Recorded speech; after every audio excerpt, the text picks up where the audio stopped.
Everyone, welcome back to my another mini blog. তো সকাল সকাল কোথায় বেরিয়ে পড়লাম সেটা তো পুরো ব্লগ দেখলেই বুঝতে পারবে।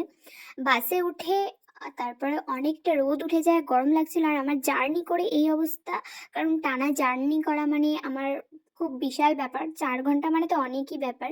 এসেই কিছু খাওয়া দাওয়া করে নিই, কারণ আমরা অনেক সকালে বেরিয়েছিলাম। আর প্যান্ডেল দেখে তো বুঝে গেছো, হ্যাঁ, অন্নপ্রাশন বাড়িতেই এসেছি, আমার দিদির ছেলে অন্নপ্রাশন।